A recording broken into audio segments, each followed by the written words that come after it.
함께 기도하도록 하시겠습니다.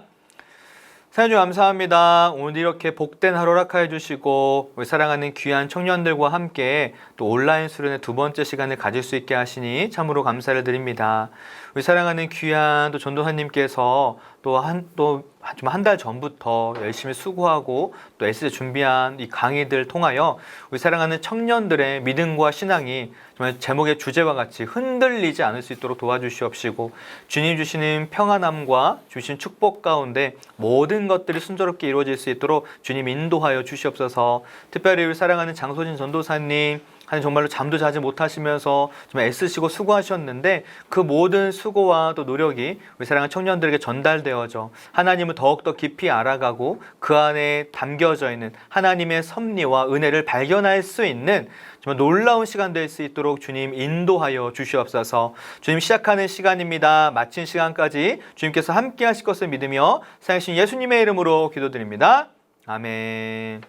와, 네, 여러분. 네, 이렇게 해서 여러분, 네, 두 번째 시간 시작해 보겠습니다. 자, 여러분.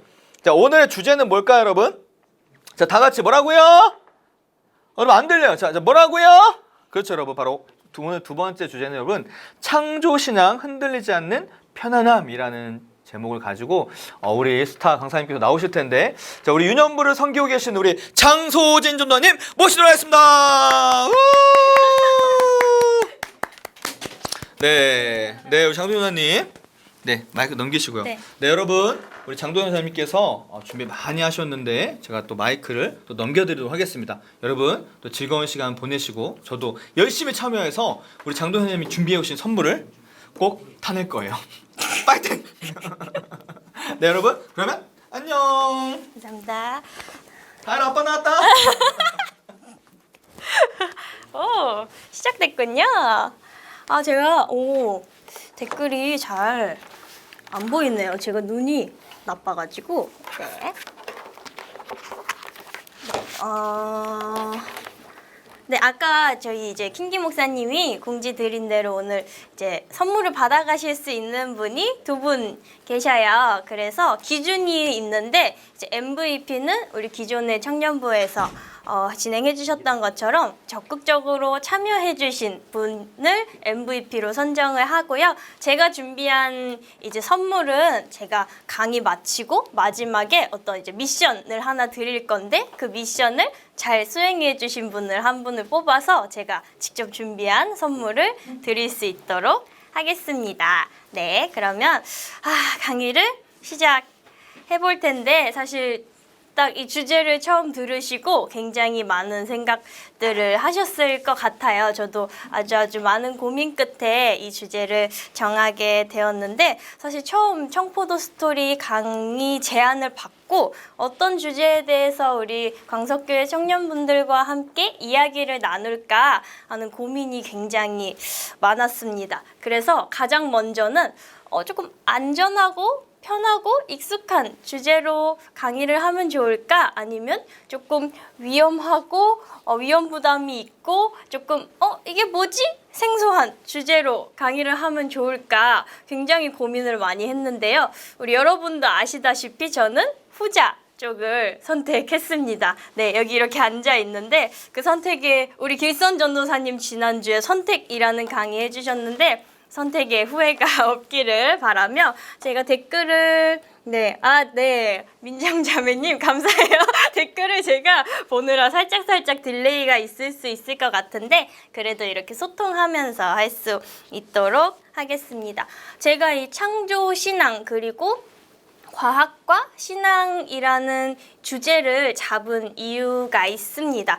왜냐하면 제가 사실 우리 광석교회 청년분들에 비해서 뭐 지식이 많은 것도 아니고 경험이 많은 것도 아니지만 우리 청년분들처럼 청년의 때에 내가 신앙적으로 흔들릴 법한 그리고 다시 하나님께로 확신을 가질 수 있었던 적이 언제인가 곰곰이 고민해봤을 때 저는 이 창조 신앙을 회복했을 때 그리고 창조신앙을 확립했을 때라는 것을 알게 되었습니다. 그래서 우리 광석교회 청년분들도 강의 제목처럼 흔들리지 않는 창조신앙을 함께 세워가면 참 좋겠다라는 생각을 하게 되었습니다.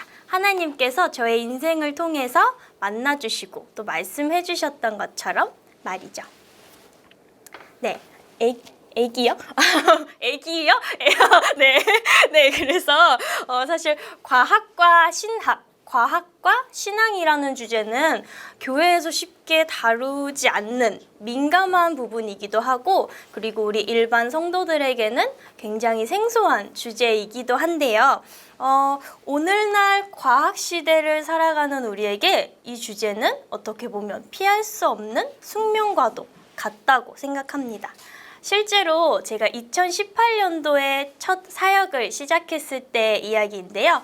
아동부에서 제가 함께 말씀을 나누던 아이가 저한테 와서 이렇게 말하는 거예요. 전도사님, 학교에서는 우주가 빅뱅 이론으로 생겨났다고 배웠는데요. 성경에는 하나님이 7일 동안 말씀으로 창조하셨다고 하잖아요. 그러면 학교에서 배우는 과학이 틀린 건가요? 성경이 틀린 건가요? 자, 여러분이라면 이 어린이의 질문에 어떻게 대답해 주실 것 같나요? 자, 댓글로 박소라 전도사님 빅뱅 이론이 맞다고 네, 대답하시는 거죠. 김동찬 목사님 그렇다고 합니다. 네, 아니에요. 자, 댓글을 한번 편하게 남겨주세요. 너무 어려워요. 그죠? 제 사역 시작한 지 이제 4년 차가 됐어요. 네, 4년 차가 됐습니다. 맞습니다. 네, 어려운 주제, 꼭 필요한 주제. 하나님이 빅뱅 이론을 만드셨어. 이렇게 대답할 수도 있을 것 같아요. 태양 빼고 다 끌려. 비투더 아투더 뱅뱅 태양 빼고 다 네, 어두운 곳으로 끌려간 그 빅뱅과 이제 이름이 같지만 네, 빅뱅을 창조하셨을 거란 생각은 안 해봤니? 역으로 질문을 할 수도 있겠죠. 네, 이렇게 우리가 조금 생각을 열고 마음을 열고 강의를 들으면 좋을 것 같아요. 사실 저는 우리 광석교회 청년분들이 과학에 대해 어떤 인식을 가지고 있는지 사전 정보가 전혀 없었고, 이제 유일하게 소통을 한 우리 윤현부 선생님 중 한 분은 이제 이과생이셔서 저에게 크게 도움이 되진 않았는데요. 그래도 한번 마음을 터놓고 이야기해 보도록 해요. 사실 실제로 멀쩡한 사람이 교회에서 바보가 된다라고 느끼기 가장 쉬운 주제가 바로 과학이라고 합니다. 분명히 학교에서는 우주의 나이가 한 136억 년 이상이라고 배웠지만 이제 교회에서는 과학자들이 하는 이야기가 전부 틀렸다 또는 가짜다라고 말하는 경우가 많기 때문이죠. 자, 사실 시끌벅적한 창조 그리고 진화의 논쟁 앞에서 대다수의 크리스천은 굉장한 무기력함을 느끼곤 합니다. 얼핏 진화론은 과학을 등에 업고 있는 것처럼 보이고 창조론은 성경과 신앙의 지지를 받고 있는 것처럼 보이기 때문이죠. 네. 예종 선생님 혼내는 것 같아요. 아, 맞아요. 아니에요. 우리 예종 선생님 유년부 에이스고요. 네, 감사합니다. 네, 맞아요. 그래서 크리스천들은 사실 고민에 빠지기 마련이죠. 과학이 그럼 나의 신앙에 방해가 되는 존재인가? 그래서 우리는 과학에 대해 어떤 반응, 어떤 입장을 보여야 하는가를 고민하게 되죠. 그럼 크리스천들은 아무런 고민 없이 창조론이 맞아! 라는 입장을 지지하는 것, 그것만이 옳은 것일까? 오늘 한번 알아보도록 하죠. 사실 창조와 진화, 과학과 신앙의 관계는 그리 간단한 문제가 아닙니다. 오늘날 우리에게 쉽사리 과학을 포기하고 전 근대인처럼 살라고 하는 것은 옳은 해답이 아닌 것 같아요. 진화 이론을 지지하는 수많은 크리스천 과학자가 있다는 것을 알게 되면 우리는 더 혼란스러워지곤 한답니다. 그렇다고 창조론을 포기하고 무신론자가 될 수도 없는 노릇이겠죠. 네. 그래, 제가 댓글 보느라 조금 딜레이가 돼도 이해해 주세요. 네, 그래서 사실 우리는 과학과 신앙, 창조와 진화, 이 문제가 실질적으로 개인의 구원에는 전혀 중요한 상황이 아니잖아 라고 생각할 수도 있습니다. 하지만 아주 중요한 점을 우리는 간과하고 있습니다. 이 논쟁이 수많은 지성인들을 신앙의 길에서 몰아내는 심각한 문제라는 것을 말입니다. 이 점에서 예수님을 믿는 그리고 교회를 섬기는 우리는 결코 이 영역을 가볍게 여겨서는 안 되겠죠. 기독교의 적대적인 친구가 혹시 진화론을 무기로 창세기나 기독교 신앙을 비웃거나 또 신앙이 연약한 지체들이 과학과 신앙이 대립하는 것처럼 보이는 이슈에 대해 물어볼 때 우리는 뭐라고 답해야 할까요? 문제는 이러한 질문에 누구도 쉽게 답을 내려주지 않는다는 데 있습니다. 생물과 지질의 역사를 한 10,000년 정도의 시간으로 주장하는 창조과학회 입장도 사실 뭔가 좀 찜찜하고, 그렇다고 목적도 없이 우연히 생물이 진화해 왔다는 리처드 도킨슨 같은 무신론자들의 주장은 더더욱 우리에게 받아들여지지 않습니다. 그래서 우리는 답답함을 많이 경험합니다. 이러한 상황 가운데 저는 여러분과 함께 대화하며 신앙과 과학의 관계를 창조 신앙을 가진 자들의 입장에서 바라보고 건강하게 세워가고자 합니다. 구체적인 내용으로 들어가기 전에 질문을 하나 살펴보도록 하겠습니다. 가능하면 제가 공유한 강의 안에 직접 답을 적어보시면 좋을 것 같고요. 댓글로 남겨주셔도 좋고 페이퍼에 적어주셔도 좋을 것 같습니다. 자, 짠! 네, 생각할 문제입니다. 과학과 충돌되는 성경 해석의 일부 주장들이 복음에 어떤 영향을 끼치는가? 다음 3가지로 나뉘어서 생각해보자.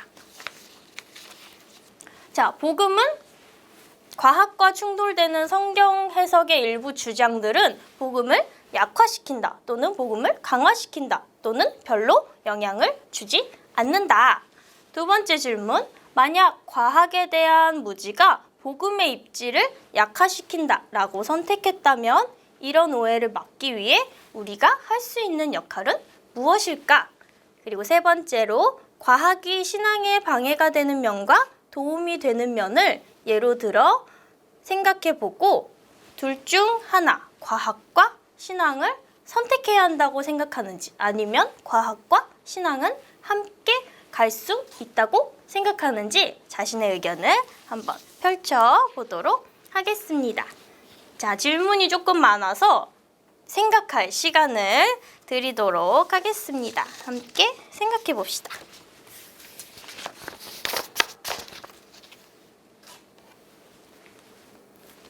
채팅창을 한번 살펴보도록 할게요.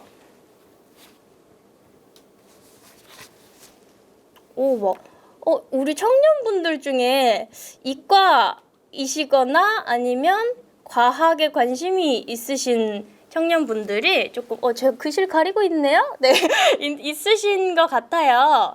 그래서 창조 진화론이라는 개념을 알고 계신 우리 회장님, 네, 회장님도 맞으시죠, 회장님? 네, 새로운 패러다임. 서론부터 감사합니다. 제 칭찬을 읽으려고 한 건 아닌데. 네, 하나님의 섭리를 인간이 이해하지 못하기 때문에 복음에 더 설득돼서 그래서 2번으로 선택하신다. 사실 정답은 없어요. 이거 나의 생각을 나누는 거기 때문에 이제 자연스럽게 자유롭게 나눠주시고, 여기에서 풍성한 생각을 많이 나누면 나눌수록 이제 강의 후반에 가서 정립하기에 더 좋을 것 같아요. 과학의 놀라움은 복음을 강화하지만 과학에 대립하는 주장들은 복음을 약화시킬 우려가 있다. 이과생다운 대답이네요. 무슨 말인지 잘 이해하지 못하겠어요.는 농담이고, 네, 좋아요. 이렇게 댓글 남겨주세요. 댓글 이제 활발하게 남겨주신 분들 MVP 명단에 지금 올라가고 있습니다. 젊은 지구론이 복음을 약화시킨다라고 이렇게 생각하고 계신 것 같아요. 2번, 3번 같아요. 복음을 강화하거나 영향을 주지 않는다. 이거는 사실 이제 개인의 의견이니까 한번 생각해 보시고 그러면 한번 강의로 넘어가 보도록 할 텐데요. 자, 따다단딴딴딴. 어떻게 보면 좀 간단할 수 있지만 어떻게 보면 굉장히 어려운 질문이었어요. 그래서 강의를 듣기 전과 강의를 듣고 난 후에 나의 생각의 변화가 있었는지 또는 그대로인지 변화가 있었다면 어느 부분이 어떻게 바뀌었는지를 알아보는 것도 재미있을 것 같아요. 자, 과학과 신앙 사이의 관계를 이야기하기 위해서 사실 우리는 우리 주변에 만연한 오해들을 먼저 해결하고 가야 합니다. 과학과 신앙이라는 주제를 한 선상에 놓고 대화를 펼쳐 나가다 보면 크리스천들이 가지고 있는 생각은 크게 두 가지인 것 같습니다. 먼저는 과학과 신앙은 함께 갈 수 없다. 또는 과학으로 성경을 입증할 수 있다 하는 것이죠.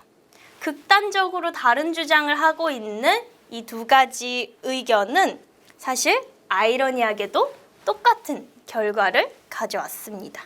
바로 과학과 신앙 사이의 관계를 아주 깊이 오해하도록 만들었다는 것이죠.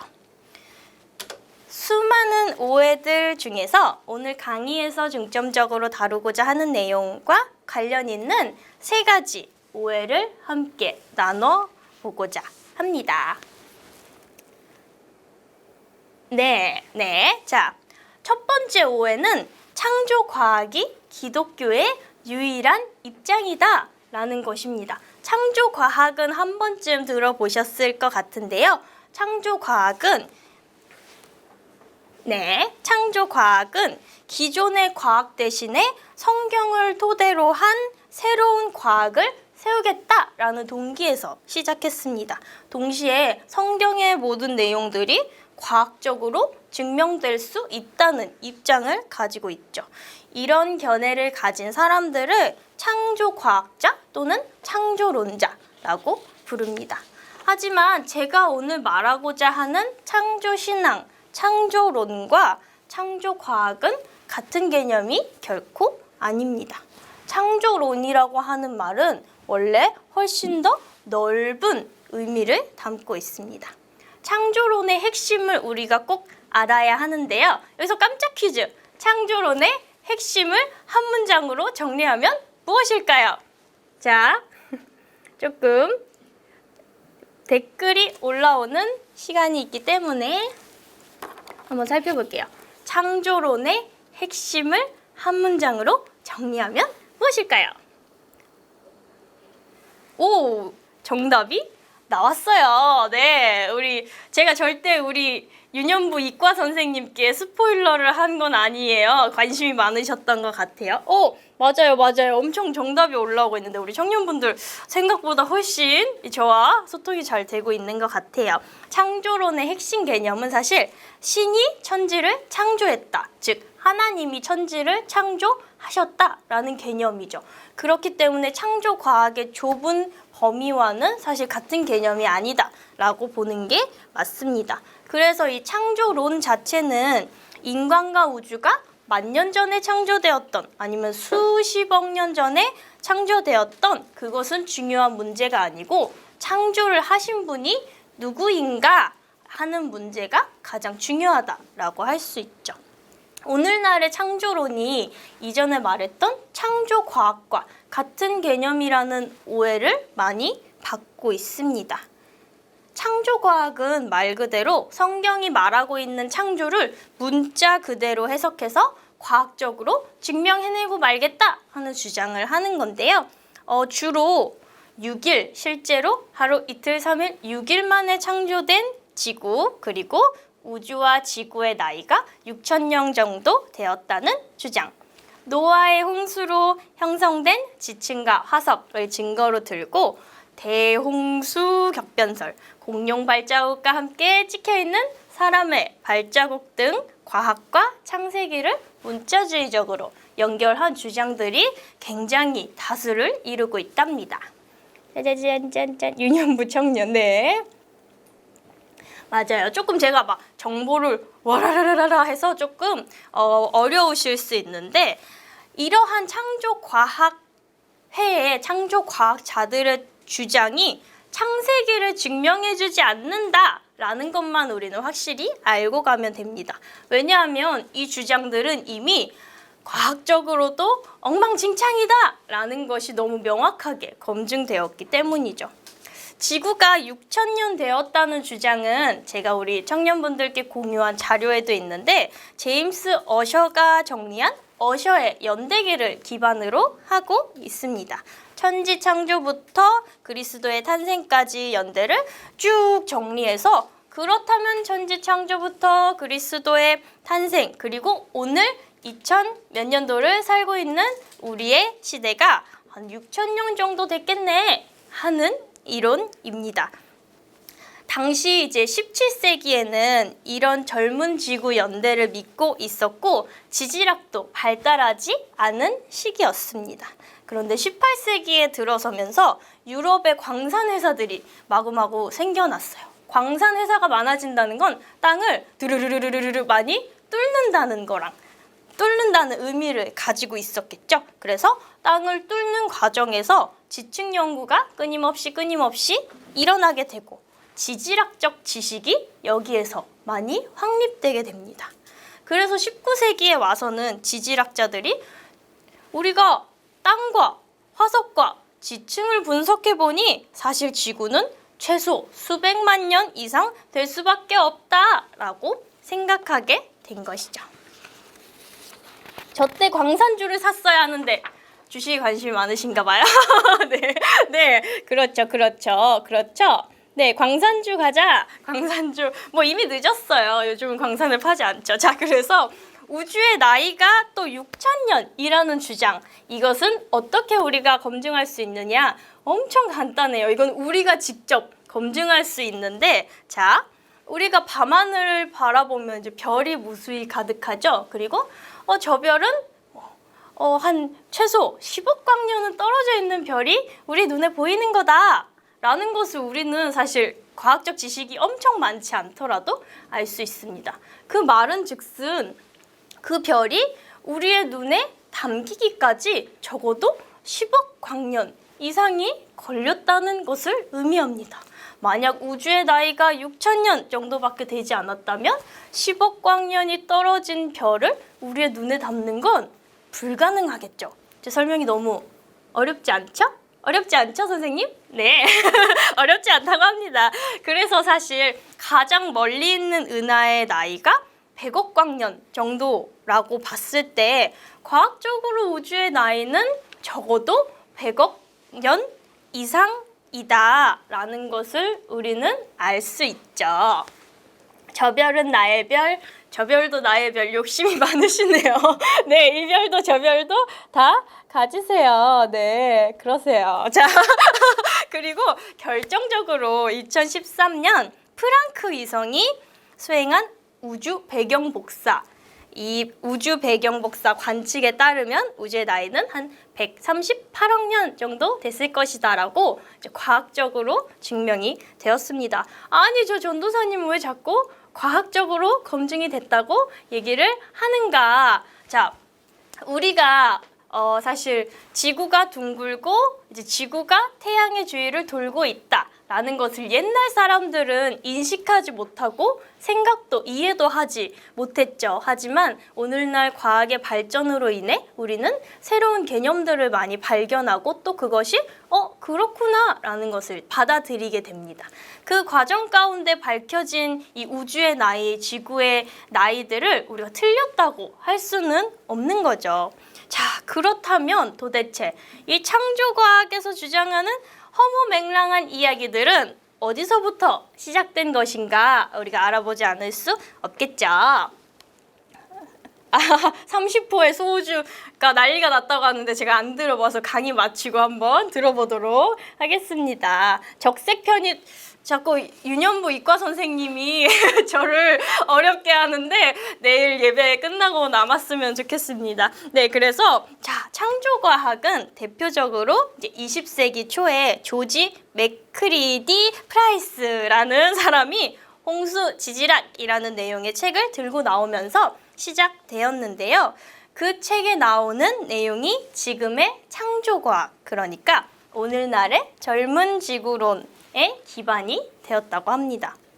뭐 이 사람이 이런 주장을 할 수 있죠. 뭐 이런 생각, 저런 생각, 이런 주장, 저런 주장 하는 사람이 있을 수 있습니다. 네, 찬양팀 일찍 보내달라고요? 제가 찬양팀 일찍 보내는데 딴 길로 새지만 제 청년부 찬양팀 예배 마치자마자 올라가시도록 하거든요. 청년부 찬양팀 화이팅! 네, 그래서 자, 다시 돌아가서 여기서 문제는 이 조지 맥크리디 프라이스라는 사람이 제7일 안식일 교회의 열성적인 신도였다는 것입니다.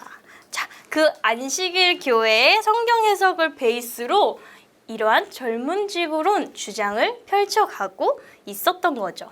실제로 현재도 제7일 안식일 교회 2단이라는 거 우리 청년분들도 잘 알고 계시죠? 제7일 안식일 교회에서는 아직도 이러한 창조 과학에 대한 내용을 가지고 신자들을 교육하고 또 전도하는데 사용하고 있다고 합니다. 놀랍네요. 제7일 안식일교 나빠요 라고 킹기 목사님이 하셨어요. 그렇죠. 네. 자, 그래서 창조 과학의 주장을 우리가 아주 살짝 이렇게 맛보기만 해도 이건 정말 과학적으로 엉망진창이다 라는 것을 알 수 있습니다. 이런 오류투성이의 창조 과학이 성경이 진리라는 것을 대변해 줄 만한 영향력 당연히 갖추고 있지 않겠죠.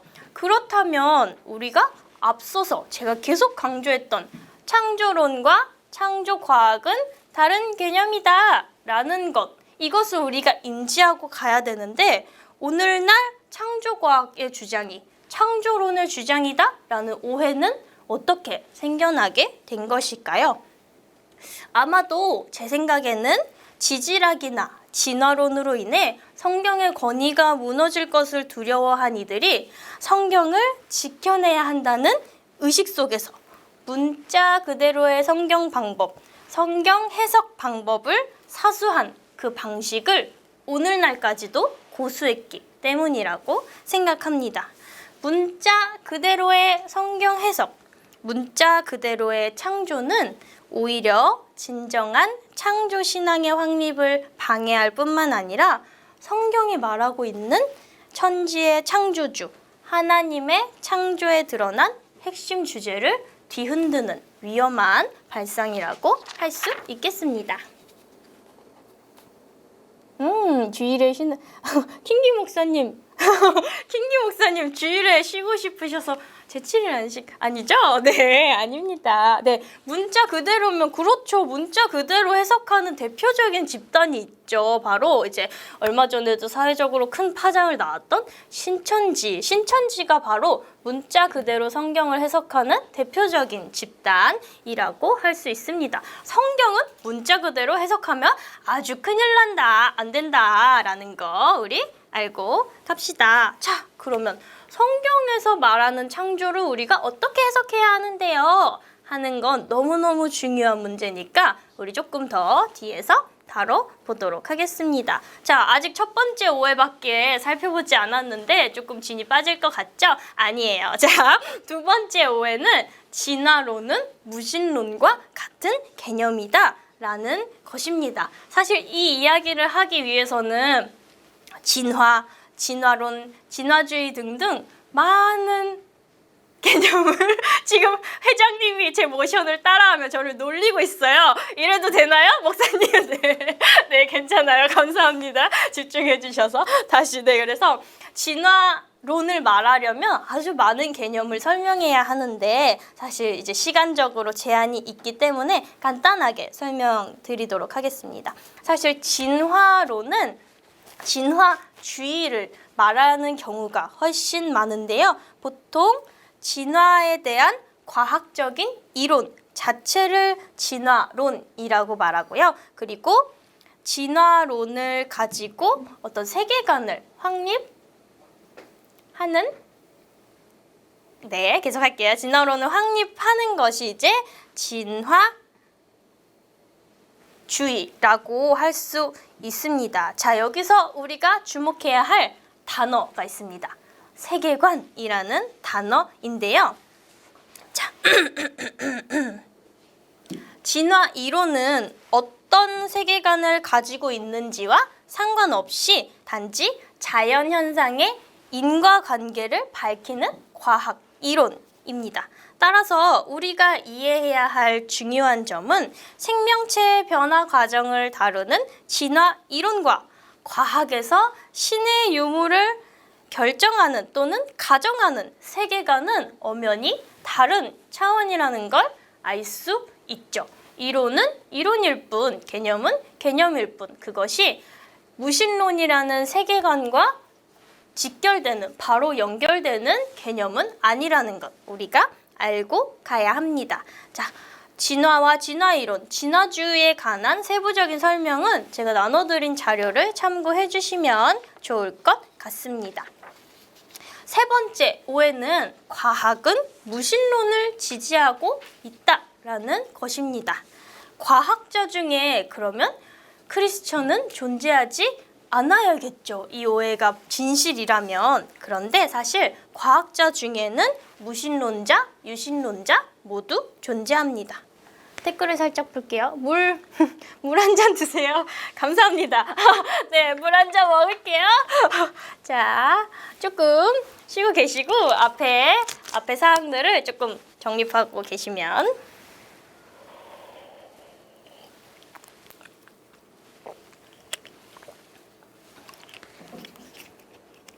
진화론은 잘못이 없군요. 사실 포켓몬 같다고요? 네, 지금 갑자기 포켓몬. 과학자들은 무신론자가 많나요? 유신론자가 많나요? 이건 제가 어떤 통계에 따른 결과를 아직 도출하지 못했는데요. 네, 요거는 우리 정영광 회장님이 나중에 한번 통계를 내주시면 참 재밌을 것 같네요. 네, 질문하면 이렇게 됩니다, 여러분. 네, 그래서 사실 진화론 자체는 하나의 그냥 과학 이론이자 이제 과학 현상을 탐구한 과정으로 봐도 무방할 것 같아요. 그래서 이제 이 진화론을 토대로 신이 없다. 그러므로 인간은 신의 창조에 의해서가 아니라 종의 변화와 진화와 우연한 어떤 사건을 계기로 발생한 것이다 라는 주장을 하게 되면 이게 바로 이제 진화주의, 무신론적 세계관을 가진 진화주의가 되는 것이죠. 이해되셨나요? 네, 이해되지 않으셨어도 어쩔 수 없네요. 그러면 이제 세 번째 오해를 한번 보도록 하겠습니다. 세 번째 오해, 아까 그쵸, 과학은 무신론을 지지한다.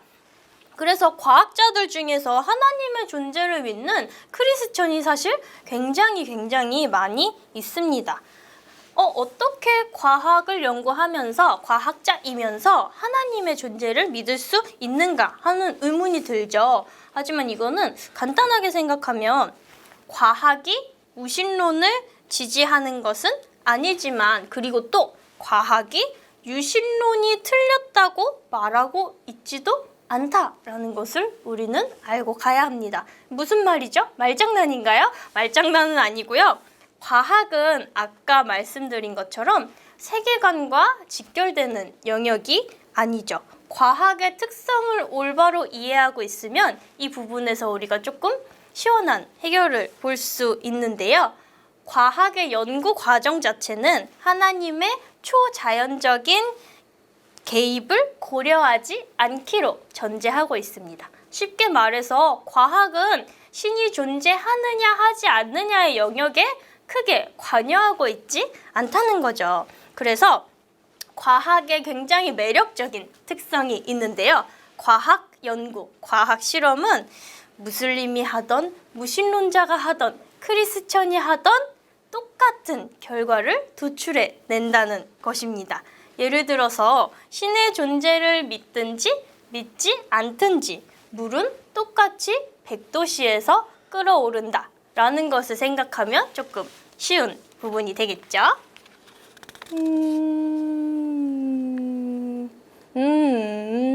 네, 그렇죠. 우리 킹기 목사님이 굉장히 맞아요. 그렇죠.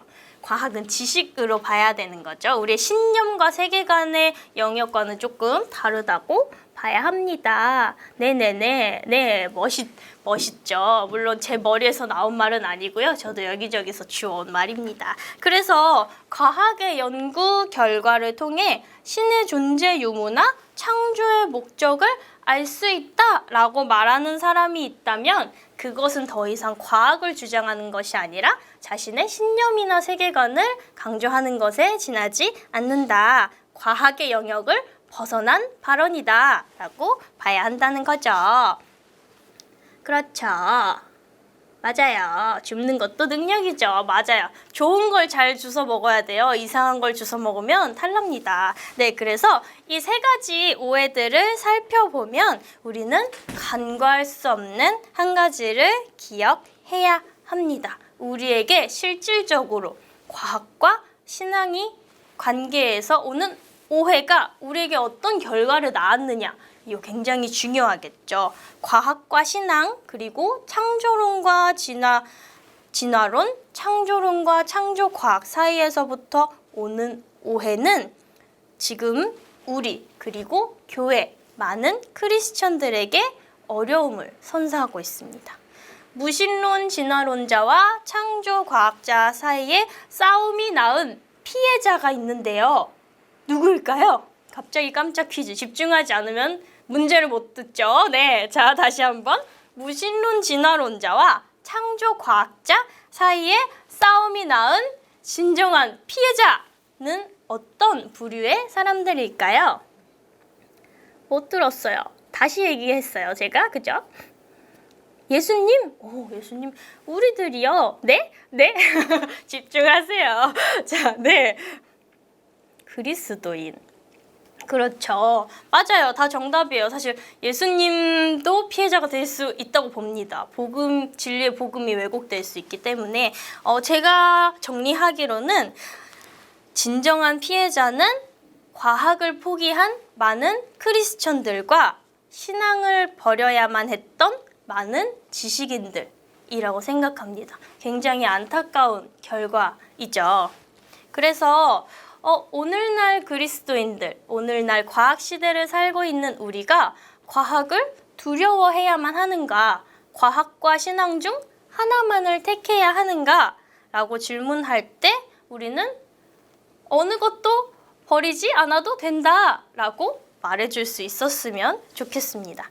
사실 과학을 기독교의 핵심 진리, 우리가 믿고 있는 복음을 전하는 하나의 매개 혹은 수단으로 활용할 수도 있는 영역이라고 충분히 생각할 수 있죠. 네, 그렇죠. 안타까워요. 과학할 때마다 답답하고 곤란했어요. 실제로 사실 저는 이과는 아니었지만 과학에 조금 관심이 많았는데 과학을 보면 볼수록 알면 알수록 사실 이렇게 좀 답답하고 곤란한 경우가 있었던 것 같아요. 오스트랄로피테쿠스. 저는 과학을 버렸어요. 이거는 사실 어려워서 버리신 거죠. 그렇죠? 뭐 수포자, 과포자 같은 느낌이 아닐까. 양자택일이 그렇죠. 제가 오늘 하고 싶은 얘기는 양자택일이면 우리에게 너무 가혹하다. 왜냐면 저는 과학도 하나님이 주신 선물일 수 있다라고 생각하기 때문에요. 자, 그러면 사실 이렇게 댓글을 활발하게 올려주시는 분들이 너무 많이 있지만 사실 지금 여기까지 듣고 이 전도사님 굉장히 불경건한 사상을 가지고 있다. 과학을 인정하는 것은 우리의 신앙과 타협하는 일이 아닌가? 라는 질문을 던지는 분이 계실 수 있다고 봅니다. 저는 그분을 이제 비난하고 싶지 않아요. 충분히 그런 생각을 가질 수 있다고 생각해요. 그런데 네, 과학 버려?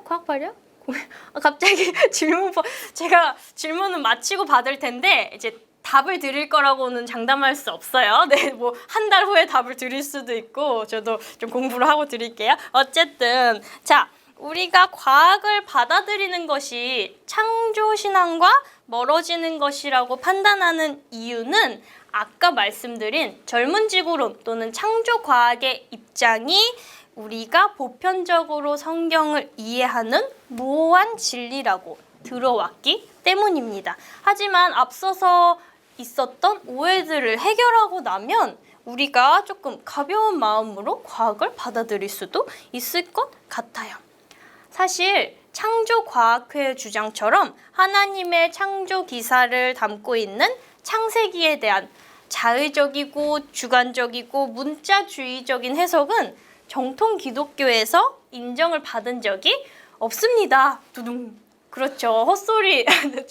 네, 누가 너무 대놓고 헛소리라는 거죠. 쉽게 말해서. 자, 기독교 전통에서 정통으로 인정받아온 것은 문자주의에 기초한 창조설이 아니라 사도신경과 니케아, 신조 등 세계교회가 함께 고백하는 신앙 고백에 담긴 창조론입니다. 이제 드디어 전도사다운 발언이 나오기 시작했어요. 예전에는 과학 얘기만 잔뜩 했는데 이제 좀 신앙적으로 가보도록 하겠습니다. 네. 자, 우리 함께 화면에 있는 사도신경 그리고 니케아 신조에 담긴 신앙 고백 한번 같이 읽어봤으면 좋겠는데요. 자, 나는 전능하신 하나님 아버지 천지의 창조주를 믿습니다. 우리는 전능하신 아버지 유일하신 하나님 하늘과 땅과 눈에 보이는 것과 눈에 보이지 않는 모든 것의 창조자를 믿습니다. 이것이 바로 우리가 가지고 있는 창조론, 그 안에 담긴 창조, 신앙이라는 거죠. 우리는 창조과학이나 젊은지구론 또는 문자주의적 해석을 하는 이들의 주장에서 어떤 하나님의 성품 또는 하나님의 창조의 목적, 그 안에 담긴 심오한 의미, 어떤 신학적 의미를 절대 찾을 수 없었습니다. 오히려 그들은 창조 세계와 과거 역사에 대한 지식을 입증하고 검증하는 것에만 관심을 기울이고 있었죠. 과학을 인정하는 것이 신앙과 타협하는 것이라는 주장은 사실 우리가 오히려 비신학적인 발언이 아닌가라고 여겨볼 만한 발언이죠. 니케아 신조로 기도하면 더 길어졌겠어요. 더 길게 기도하면 좋죠. 그렇게라도 기도해야지 않겠습니까? 네, 맞아요. 외울 수, 야, 찌찌트, 지금 강강술래, 찌찌트 함정에서 뭐 굳이 나오지 않으셔도 됩니다. 예수님의 강의법이니까요. 자, 그래서 우리가 그러면 창조론에 대해서 조금 더 깊이 알아봤으면 좋겠어요. 사도신경 니케아 신조 안에 담긴 창조 고백, 이것이 우리의 진정한 신앙 고백이 돼야 한다면 창조론의 핵심 메시지는 무엇일까? 네, 무엇일까 하는 것이죠. 자, 아까 제가 계속 말한 듯이 과학과 신앙이 꼭 하나만 선택할 필요는 없어요. 그렇다면 과학과 신앙이 함께 가면서 우리가 흔들리지 않는 신앙을 가질 수 있는, 세워갈 수 있는 방법은 무엇인지 우리가 창조론이 무엇인가를 알아보며 대화해봤으면 좋겠습니다. 따단, 우리가 이제 뭐 어떤 성당이나 이제 미술관 같은 데 가면 볼 수 있는 그림이죠. 자, 가운데 있는 그림, 어떤 그림일까요? 어떤 그림일까요? 어떤 그림일까요?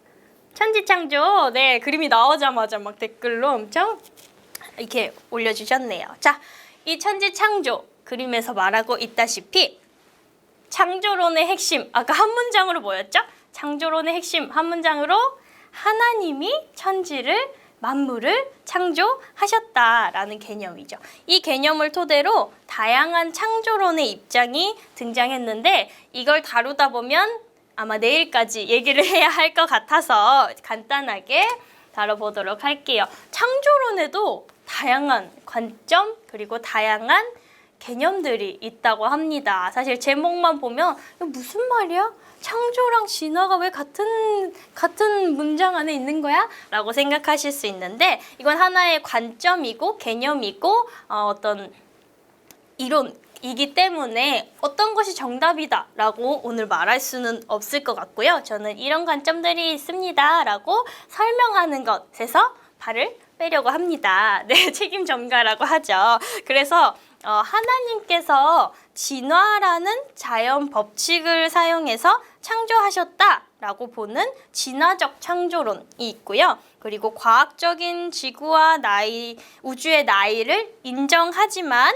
긴 시간에 걸쳐서 개개인 생명체들이 창조되었다고 주장하는 오랜 지구 창조론, 그리고 성경의 연대기를 파악하여 우주와 지구의 나이가 6,000년 정도 되었다고 주장하는 젊은 지구 창조론, 이렇게 크게 세 가지로 나눠볼 수 있습니다. 제가 나눠드린 자료를 참고해 주시면 되고요. 네, 이론 중에 하나다.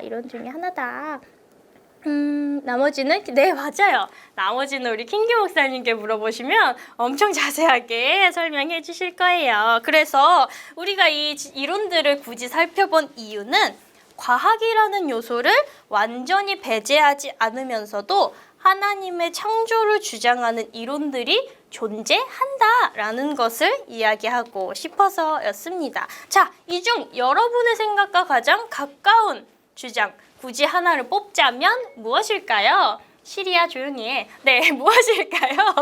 댓글로 남겨주세요. 네, 뭐 벌써 그건 잘 모르겠습니다. 아, 그쵸. 제가 도울 수 있는 다른 부분이 있을까요? 조용히 해주세요. 자, 네, 댓글로 남겨주세요. 제가 뭐라고 말했길래 시리가 반응한 걸까요? 자, 1번, 3번, 1번. 오, 네. 여기 진화론자들이 많이 있네요. 우리 관악계 장녀부에는. 농담이에요. 농담인 거 아시죠, 여러분? 농담이에요. 우리끼리니까 하는 얘기예요. 이게 영상 이제 외부 유출 안 됩니다. 네. 시리도 과학이다.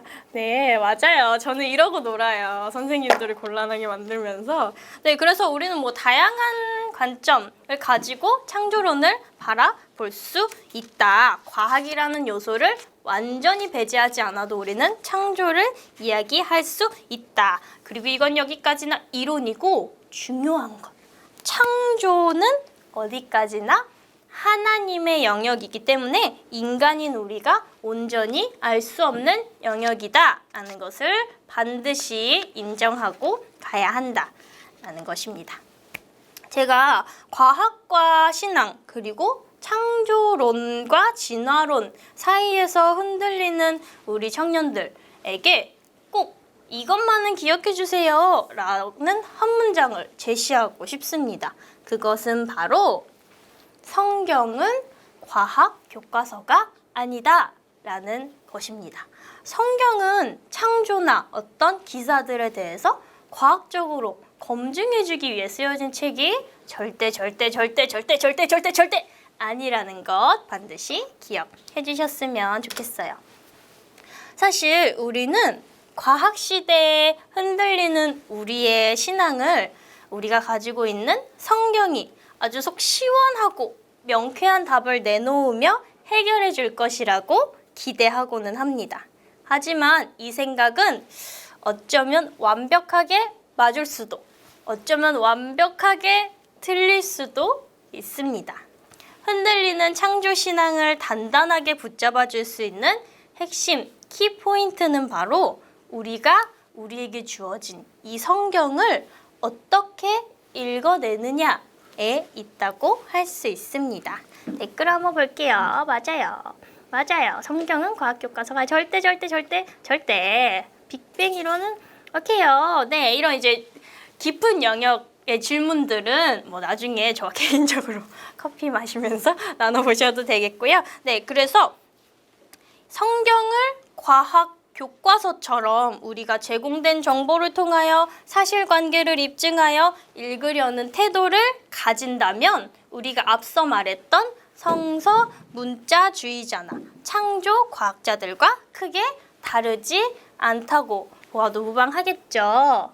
성경을 어떻게 읽어내느냐? 공룡은 존재했나요? 조카가 공룡을 너무 좋아하는데 공룡을 같이 좋아해줘. 공룡 좋아해도 되죠. 공룡을 해도 저도 공룡 좋아하는데요. 네, 저도 공룡 참 좋아합니다. 제가 우리 성경학교 때 공룡 흉내도 냈었거든요. 공룡 참 좋아하고요. 공룡은 존재했느냐? 자, 이거 질문 우리 청년분들도 많이 받는 질문이죠. 공룡은 존재했을까요, 여러분? 공룡은 존재했을까요? 크롱 좋아합니다. 크롱 악어 아닌가요? 공룡인가요? 잘 모르겠네요. 네. 네, 이제 제가 성경적으로 해답을 드리자 하면 성경은 답을 가르쳐주지 않는다. 성경은 과학 교과서가 아니다. 그런데 뭐 예를 들어 이제 화석이나 발자국이나 과학적인 증거들을 통해 존재했다고 생각할 수도 있겠다 정도가 대답이 되지 않을까. 공룡을 좋아할 수 있죠. 네, 근데 공룡이 우리가 지금 상상하는 그 모습이었을 거다라는 건 알 수 없어요. 나중에 우리 저천국에 가서 하나님께 한번 여쭤봅시다. 네, 그래서 자, 성경을 어떻게 읽어야 하는가? 성경을 어떻게 읽어야 하는가? 얘기하다 갑자기 공룡으로 갔어요. 그죠? 자, 성경을 어떻게 읽어야 하는가? 성경 어떻게 읽어야 할까요? 쓰여진 목적에 맞게 읽어야 하겠죠? 제가 조금 간지러운 예시를 하나 들어볼게요. 자, 모든 책은 그 책, 모든 글은 그 글이 쓰여진 목적에 맞게 읽혀져야 합니다. 예를 들어서 이제 제가 연애 편지를 썼어요. 연애 편지에 내 심장을 뛰게 하는 건 오직 너뿐이야 라고 이제 연애 편지를 썼어요. 그런데 이제 제 남자친구가 이걸 보고 심장이 안 뛰면 죽는 거잖아 라고 해석한다. 이건 제가 전하고자 하는 의도와 목적을 정확히 파악하지 않은 이제 싸움 유발 멘트가 되겠죠. 그래서 우리는 성경을 쓰여진 목적에 맞게 의도에 맞게 읽어내야 한다라는 것을 명심해야 합니다.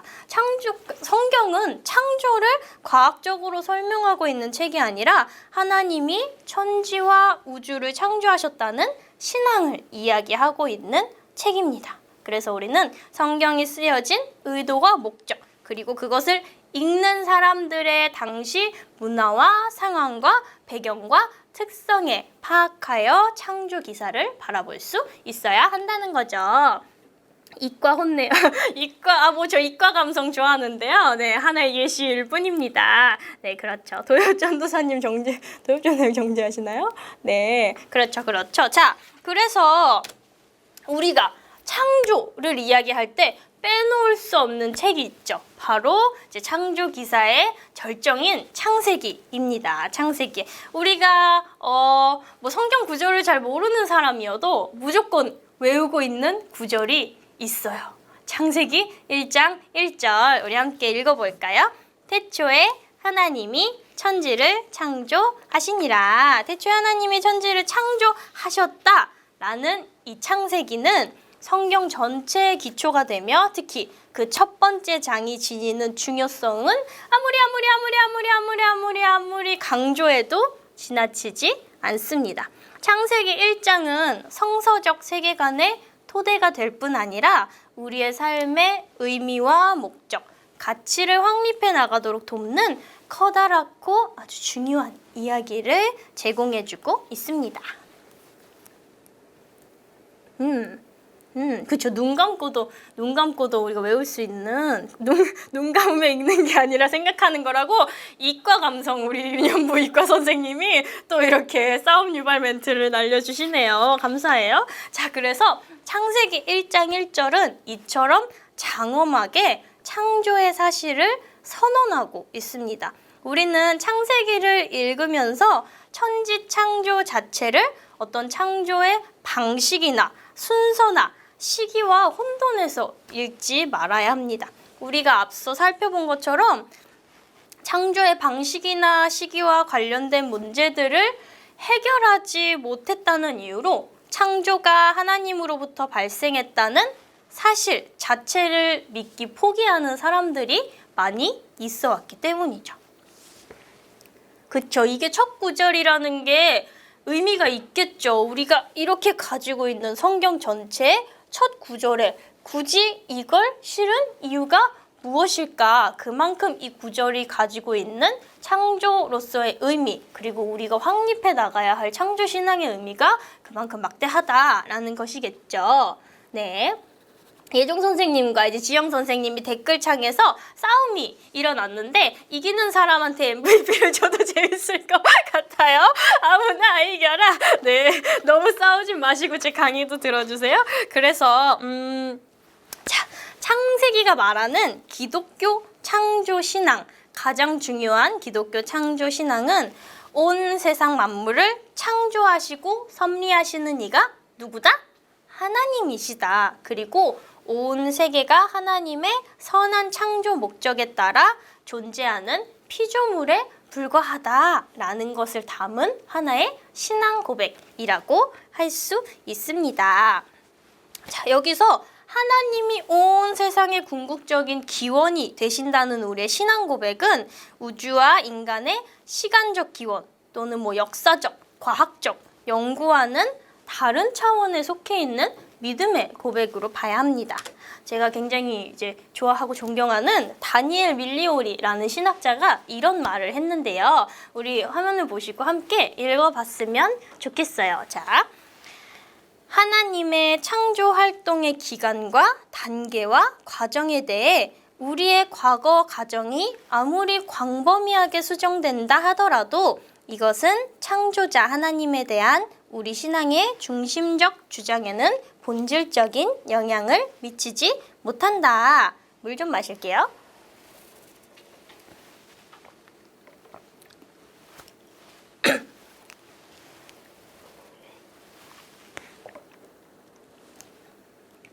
베레시트 바라 엘로힘.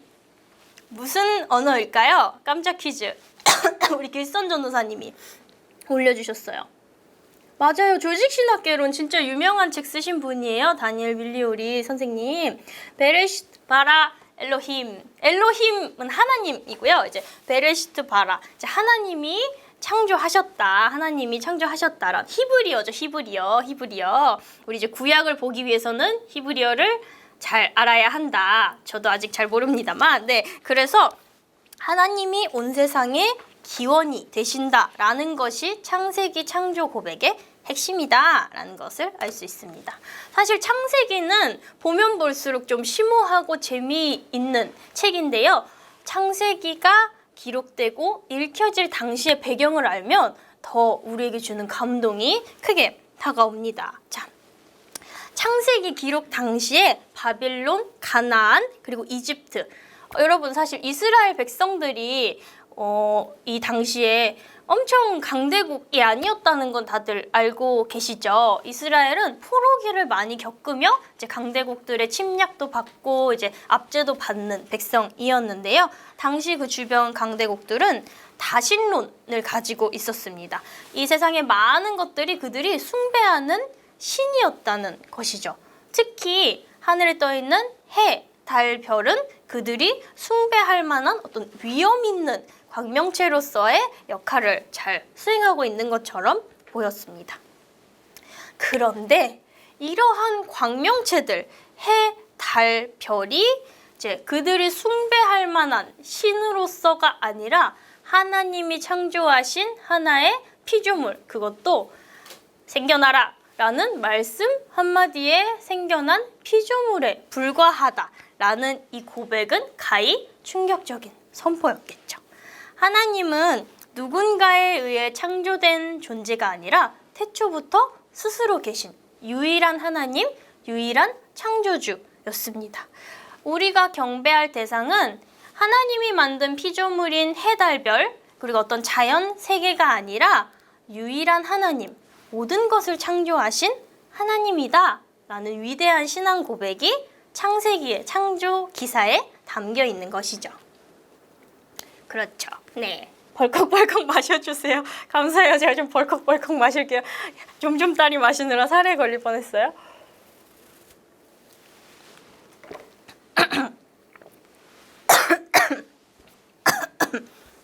그래서 우리가 성경을 읽을 때 당시의 문화와 배경을 살펴보면 우리가 더욱 깊이 하나님을 묵상하고 상고할 수 있게 되는데요. 창세기가 아까 말한 대로 이스라엘 백성의 포로기 시절에 쓰여지고 읽혀졌다는 역사적 사실은 우리에게 놀라운 의미를 주고 있습니다.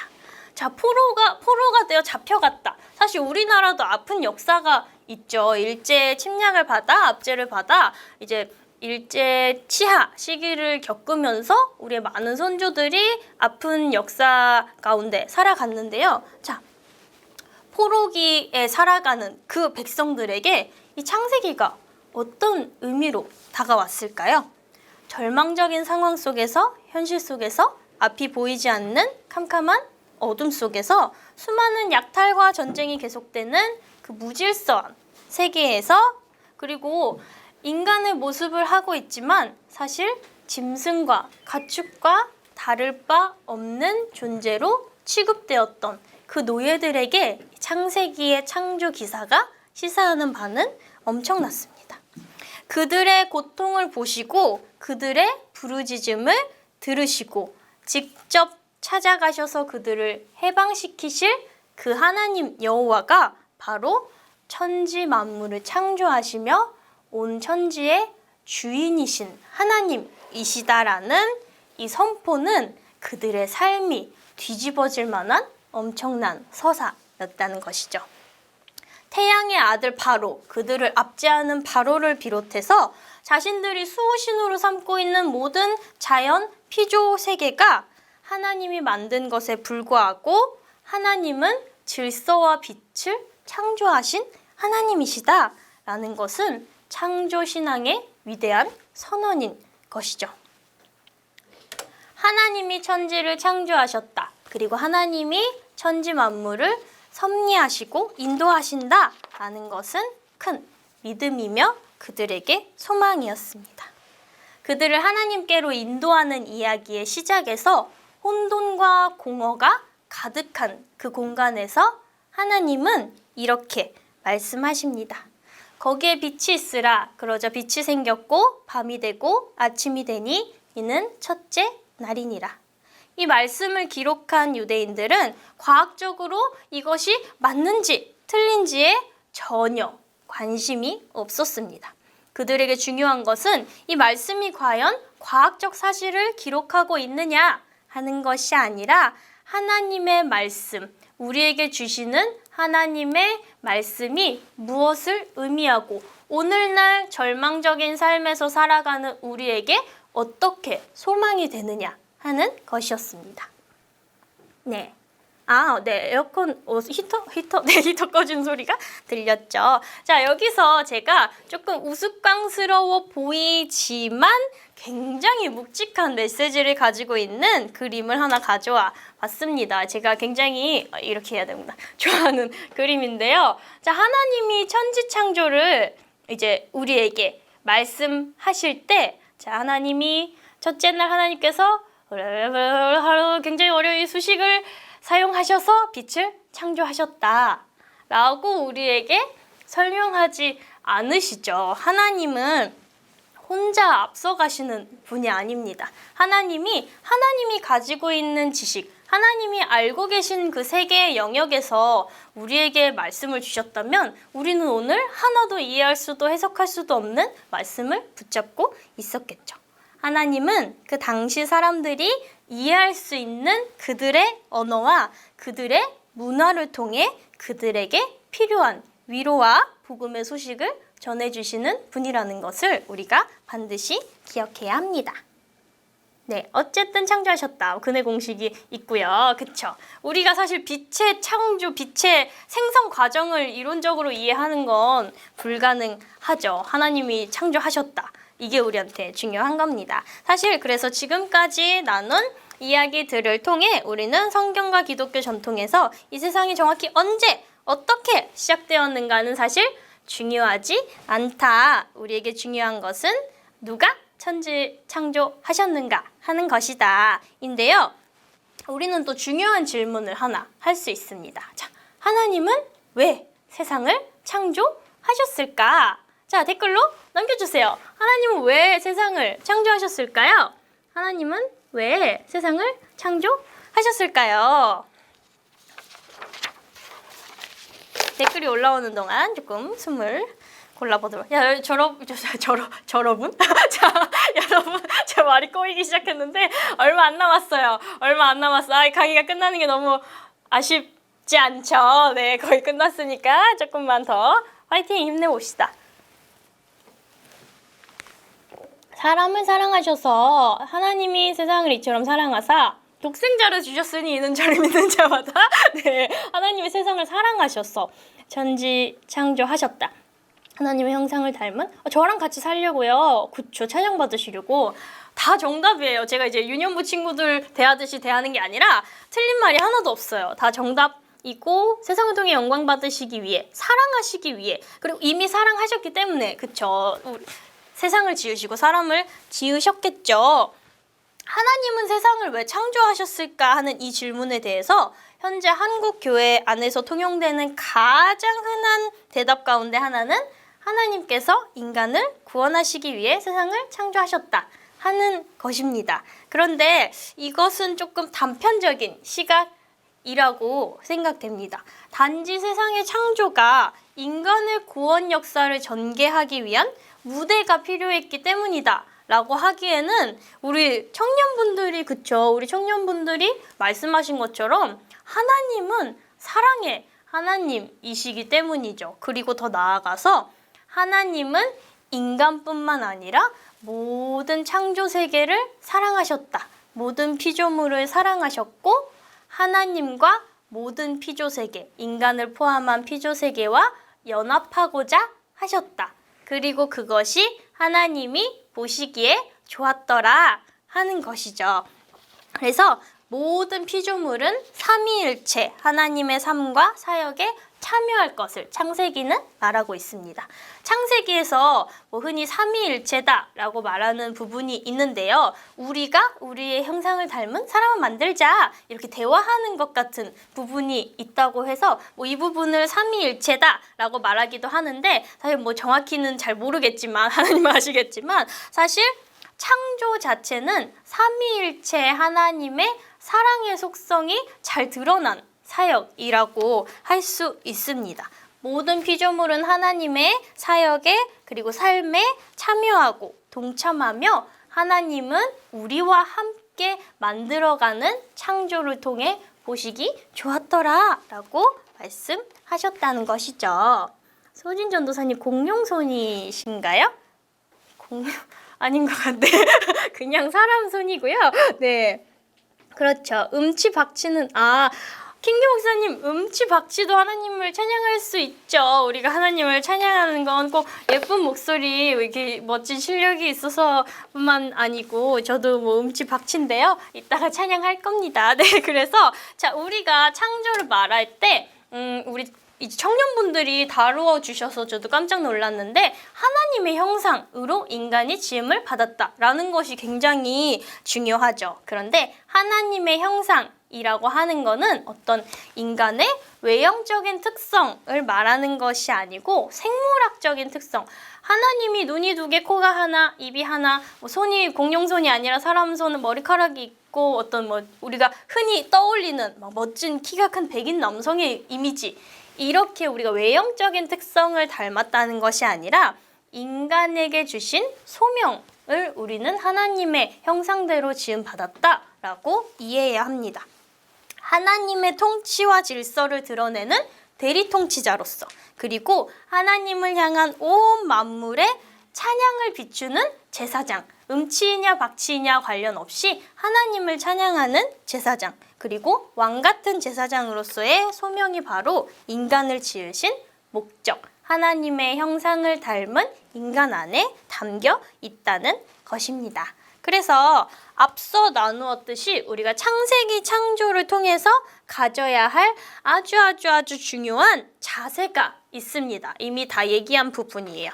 첫 번째, 창조 기사의 내용이나 순서를 암기하거나 문자적으로 해석하는 차원을 넘어서서 우리가 드려야 할 고백은 하나님께서 세상을 창조하셨다라는 것이다.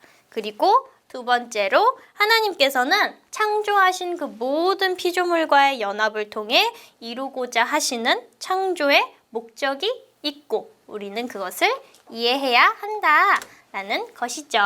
자, 이것을 우리는 창세기 1장 28절에 있는 지상 명령을 통해 기억할 수 있습니다. 하나님이 그들에게 보여주시며 그들에게 이르시되 생육하고 번성하여 땅에 충만하라 땅을 정복하라 바다의 고기와 공중의 새와 땅에 움직이는 모든 생물을 다스리라 하시니라. 하나님의 창조 목적을 함께 이루어가는 대리통치자의 역할이 바로 이 창조기사, 지상 명령에 잘 담겨 있다고 할 수 있습니다. 여러분, 본론 내용이 끝났어요. 결론은 아주 짧아요. 자, 갑자기 빨리 감기 됐죠. 여러분의 점심시간은 소중하니까요. 자, 그래서 과학 시대를 살아가는 우리에게 그럼 창조신앙이란 이제 결론부로 달려가고 있는 느낌이 나죠? 여러분, 그쵸? 천천히 하셔도 돼요. 목사님만 그렇게 생각하실 수 있을 것 같아서 조금 빨리 해볼게요. 자, 오늘날 우리는 21세기 과학 시대에 살고 있습니다. 그리고 우리 여러분과 많이 떨어지지 않은, 많이 차이나지 않는 오늘날의 고등학생들, 다음 세대들은 통합과학이라는 교육 과정을 통해서 빅뱅에서부터 시작하는 과학적 세계관을 표준적인 세계관으로 배우며 성장할 것이라고 우리는 예상할 수 있습니다. 자, 그러면 이러한 과학적 사고와 세계관이 우리의 신앙과 복음 전파에 방해가 되는가? 우리는 이 부분을 생각해 볼 수 있죠. 그렇다면 오늘날의 다음 세대들은 하나님의 존재, 하나님이 천지를 창조하셨다는 그 신앙 자체에 대해 확립할 수 있는 기회가 없는 것인가? 한번 생각해 볼까요? 오늘날의 고등학생들. 네. 이론이 여러 개인데, 그쵸? 과학 이론만 배우고 있죠. 학교에선 통합과학 과정이기 때문에. 그렇죠. 사실 우리가 만나보게 될 이제 2년, 3년 안에 당장 지금 20살이 된 청년들도 이 통합 과정을 배우고 온 청년들일 거예요. 그러면 이러한 과학적 세계관이 우리의 신앙과 우리의 복음 전파에 어떤 영향을 끼치는가? 네, 그렇죠. 사실 오늘날 현대 과학이 밝혀낸 창조 세계의 구체적인 모습 그리고 자연의 역사와 메커니즘이 창조를 꽁꽁꽁꽁꽁꽁 감추어진 신비의 영역이 아니라 과학 이론의 영역으로 이끌어 간다고 해서 우리가 그것을 기독교 신앙의 실패나 하나님의 한계로 받아들이는 건 조금 곤란하다고 볼 수 있습니다. 위험한 생각이라고도 볼 수 있죠. 우리는 이것을 틈새의 하나님, 빈틈을 메우는 하나님이라는 개념이 이미 존재한다는 것을 통해 알 수 있습니다. 과학이 설명하지 못하는 빈틈, 바로 이 부분이 하나님의 영역이고 과학이 발전되고 입증됨에 따라서 하나님의 틈이 점점 하나님의 자리가 점점 좁아진다라는 개념입니다. 사실 우리가 가질 수도 있는 위험한 생각 중 하나인데요. 이는 과학의 발전에 따라 하나님의 영역을 축소시키는 사상이기 때문에 우리가 지양해야 하는 사상이라고 할 수 있습니다. 사실 오늘날 우리가 살고 있는 이 과학 시대에서 그리고 우리가 하나님의 영역을 인간의 시각에서 제한하지 않기 위해 우리는 신학과 과학 간의 적절한 관계에 대한 기본적인 이해를 갖추고 있어야 합니다. 과학 시대를 살고 있는 우리 기독교인들이 예수 그리스도에 대한 복음에 대한 확고한 믿음 안에서 현대과학이 제시하는 세계관을 포용하고 그 안에서 흔들리지 않는 과학을 품는 성숙한 신앙을 가지는 것이 중요하다고 할 수 있습니다. 마지막이에요. 아쉽다. 네, 자, 그렇죠. 네, 오늘날 그러면 우리의 과제, 오늘날 과학 시대를 살고 있는 우리가 어떻게 살아내야 하는 것인가? 제가 앞서 말한 모든 부분에 답이 있는데요. 창조 논쟁에서 과학과 신앙 사이에서 올바른 답을 찾기 위해 가장 중요한 것은 성경을 올바로 읽어내는 것입니다. 그리스도인들은 성서가 형성된 과정, 기본적인 줄거리, 각 권에 기록된 역사적인 배경, 그리고 다양한 문학 장르적 특성을 파악해서 다양한 관점으로 성경을 읽고 해석하기를 추구하는 열심이 있어야 한다는 것이죠.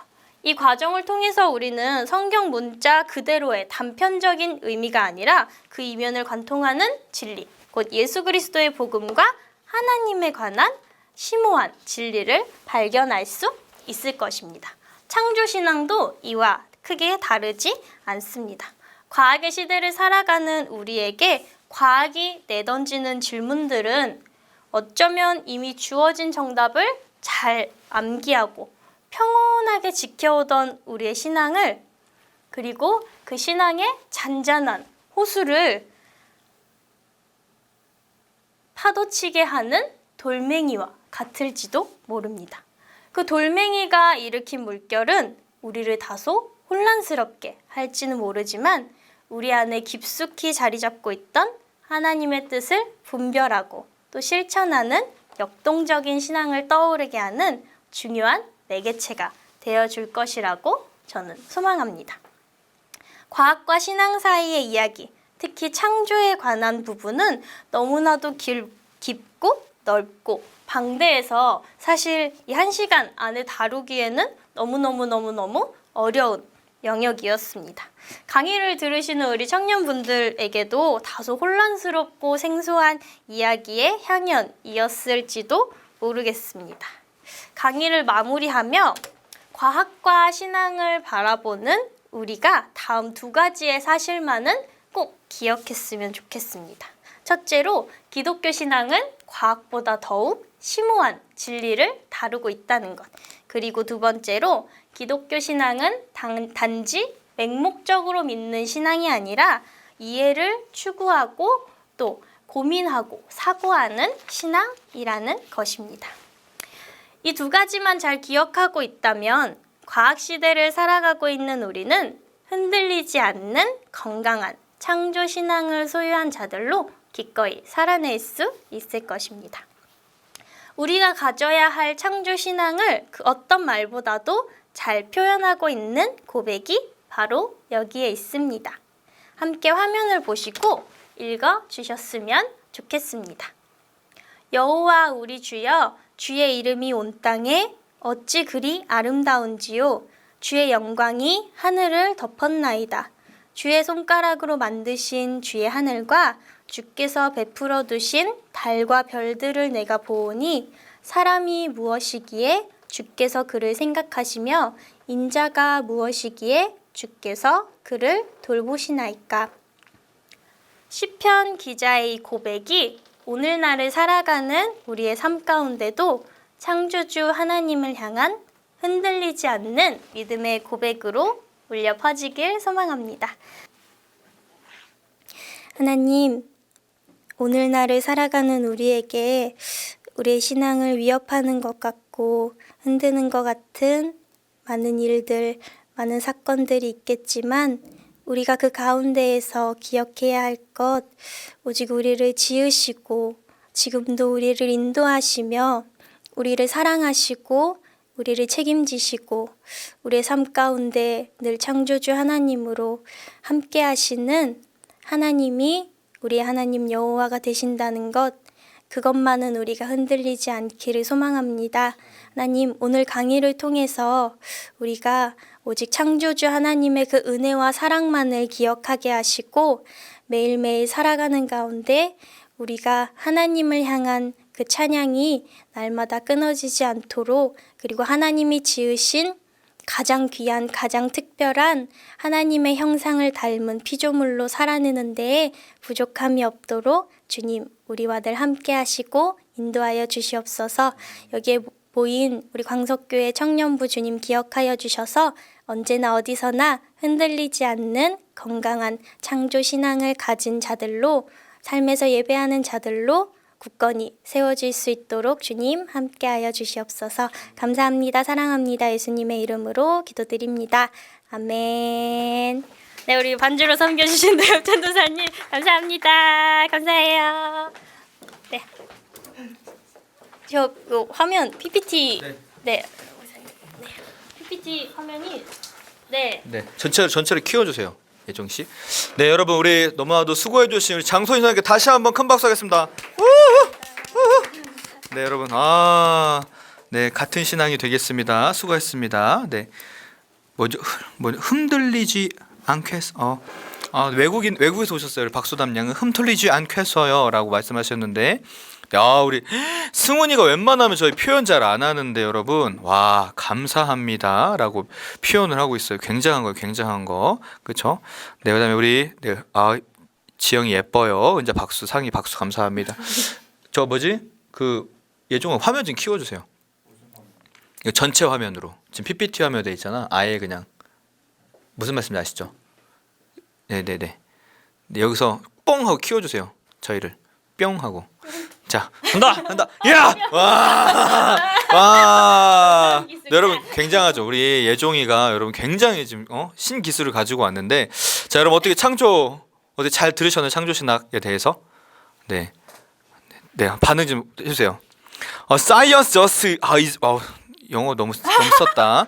네, 여러분 저희 사이언스 우리 2021년도 3월판에 우리 장소연 선생님 올라가실지도 몰라요, 여러분. 너무나도 잘하셔가지고 네, 너무 강의 쏙쏙 들어왔고, 사실 저도 굉장히 어려운 부분인데 우리 장소연 선생님께서 거의 뭐 한 책 몇 권을 진짜 막 독파하시면서 나름대로 굉장히 정리를 잘 하셨어요, 여러분. 정말 여러분 우리는 너무 쉽게 그냥 듣지만 강의를 준비하시는 전도사님 너무너무 고생하셨는데, 우리 다시 한번 뜨거운 박수로 뜨거운 박수 한번 드리겠습니다. 네, 혹시 강의 준비하시면서 짧게 우리 인터뷰 나눌 건데, 우리 전도사님 강의 준비하시면서 정말 힘들었던 거예요. 솔직하게 그런 거 있잖아요. 막 하다 보면 막 저도 막 그럴 때 막 성경 공부 준비하다가 막 하면서 내가 이거 왜 하고 있지? 내가 굳이 이걸 이런 생각을 하시면 되게 들거든요. 힘들 때. 사실 이제 그런 고비가 없었는지, 그리고 또 하시면서 어떤 점들이 정말로 좋았는지 준비하시면서 느끼셨던 점을 한번 말씀해 주시면 감사하겠습니다. 네, 사실 우리 청포도 강의를 준비하면서 사실 저에게 하고 싶은 이야기를 준비한 것 같아요. 그래서 주제가 너무 어려웠지만 제가 이걸 준비하면서 한 번 더 창조 신앙에 대해서 확립할 수 있는 계기가 된 것 같아서 너무너무 감사하고요. 덕분에 책을 엄청 많이 읽을 수 있는, 평소에 책을 많이 읽지 못했는데 엄청 많이 읽을 수 있는 계기가 되었고, 특히 이제 청년분들하고 이렇게 소통할 수 있는 게 가장 행복하고 귀한 시간이었던 것 같습니다. 감사합니다. 네, 네, 감사합니다. 네. 우리 전도사님 정말 수고 많이 하셨고요. 어때 저희 오늘 청년들하고 처음으로 이렇게 사실 뭐 오프라인으로 얼굴 보면서 좀 이렇게 같이 하면 참 좋았을 텐데, 온라인 상에서 저희가 또 처음 이렇게 만나서 이렇게 해봤잖아요. 근데 해보셨던 이제 청년들 반응이 어떤 것 같아요? 우리 광석교회 청년분들이 제가 이제 기대했던 것 이상으로 굉장히 스마트하시고 센스도 있으시고 이렇게 정말 활발하게 소통해 주셔서 너무너무 저는 오히려 이제 감동적이고 귀하고 뜻깊었던 시간인 것 같습니다. 우리 광석교회 청년분들 중에 이제 진화론 자가 많다는 거 한 번 더 알 수 있는 특별한 시간이었네요. 네. 네, 그래서 더 충격적인 걸 말씀드리면 저희 청년들은 진화론자뿐만 아니라 동성애 죄송합니다. 농담이에요. 농담. 자, 커트 잘라주세요. 이 부분 예정 씨 잘라주세요. 아시겠죠? 네, 아무튼 자, 그러면 저희 너무 수고해 주셨는데, 우리 마지막으로 장소연 씨한테 저희 또 공식 질문 드려야죠. 저희 삼행시 갈 건데요. 저 오늘 주제 제목이 뭐였었죠, 여러분? 네, 오늘 제목이 뭐였었죠, 여러분? 제 창조신학 흔들리지 않는 편안함이었죠. 그래서 여러분, 네, 오늘 띄울 삼행시 우는 뭘까요, 여러분? 그렇죠. 시몬스로 가겠습니다. 자, 흔들리지 않는 편안함 시몬스.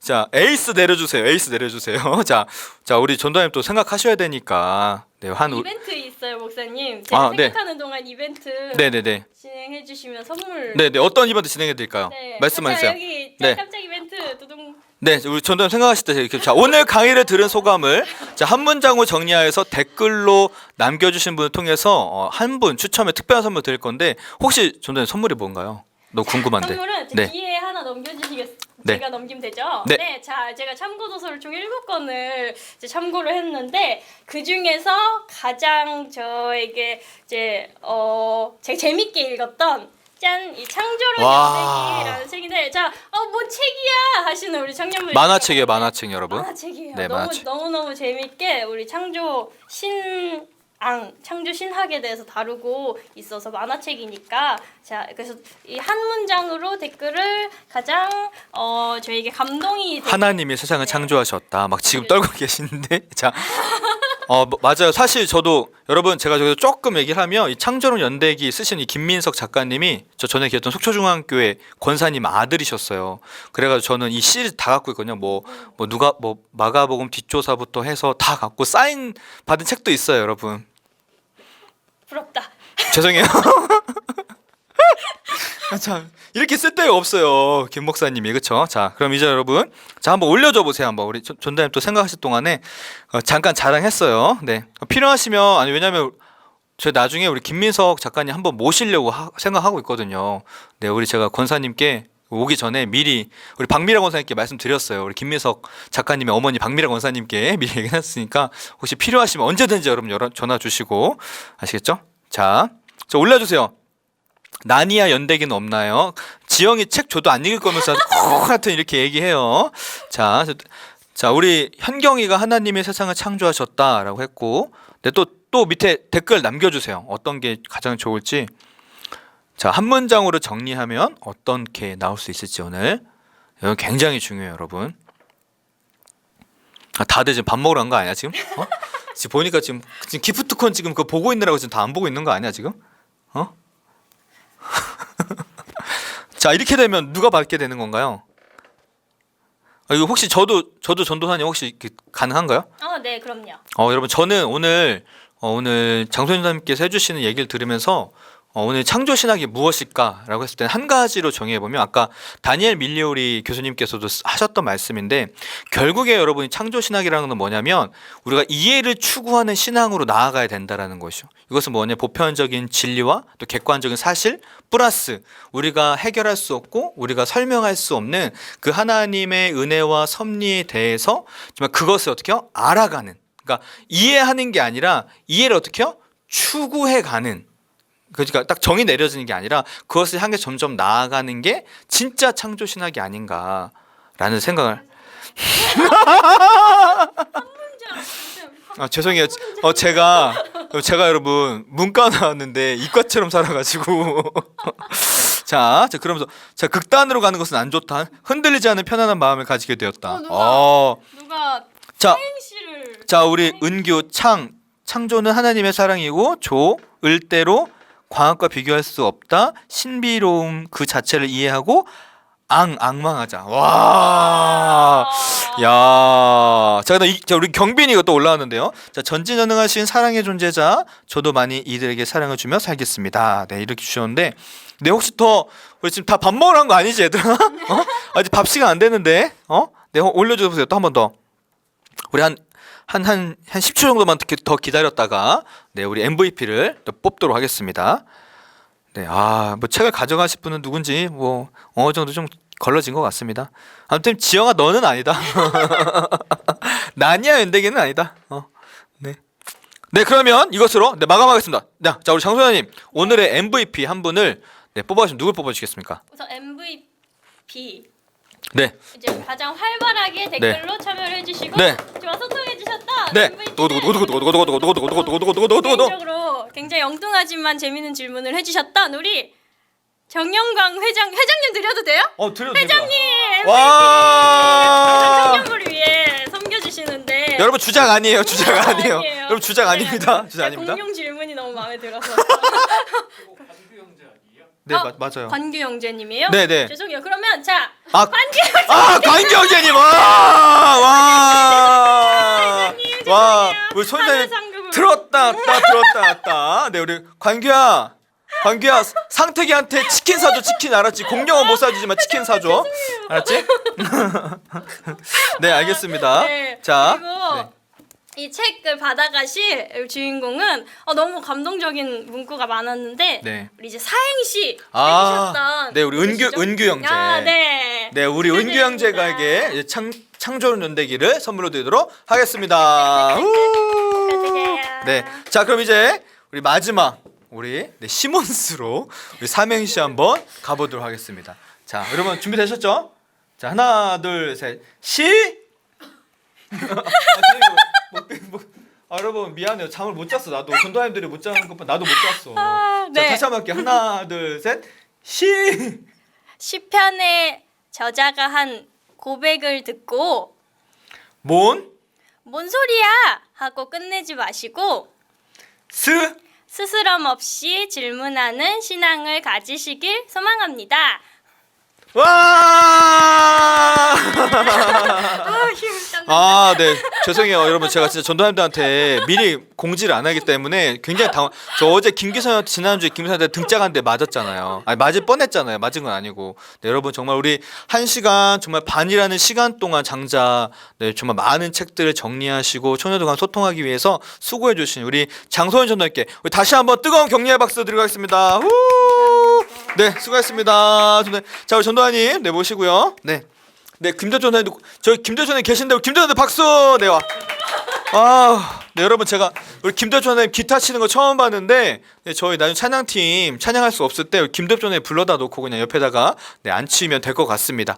자, 우리 두 분 너무너무 수고해 주셨는데 여러분 보이지 않지만 다시 한번 뜨겁게 박수하도록 하겠습니다.